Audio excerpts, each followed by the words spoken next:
Today, we're honored to have former Vermont Governor Howard Dean and former Speaker of the House Newt Gingrich joining us for a discussion on the state of medical discovery, how it fits into the campaign dialogue, and ways in which we can move the conversation forward. What do you make of voter sentiment? What's going on out there?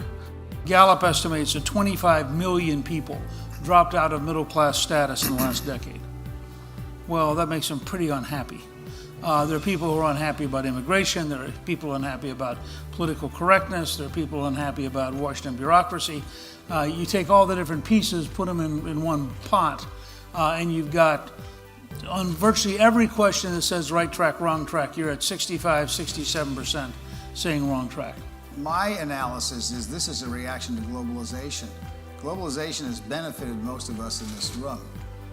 But globalization, I would say, has left a huge proportion of both Americans, Europeans, and people all over the world behind. We have not done enough to improve our schools. This is a skills problem.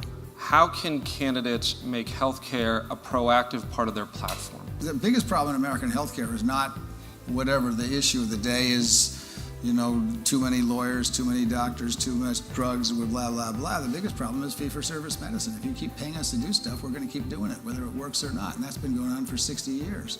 And I actually think most of the reforms in the healthcare system, no matter who becomes president, I don't think you're going to see much coming out of the government. I think it's mostly going to come out of the private sector. And I actually think the reforms are going to be more far-reaching than they would be if they did come out of the government. I mean, I'm a very deep advocate in taking all brain science off budget, funding it with Alzheimer's bonds, and then paying off the bonds as we make breakthroughs. You cannot control the federal budget unless you find a cure for Alzheimer's. It's impossible. You look at the out-year curve of spending on Alzheimer's by itself, it makes it impossible to balance the federal budget. The truth is we have to talk about this in an open, reasonable way outside of the kind of lobbying in Washington routine. How do we keep drugs adequately priced for people who need them without stifling innovation, which is absolutely critical and which has saved not only lives, but increased quality of life all over the world?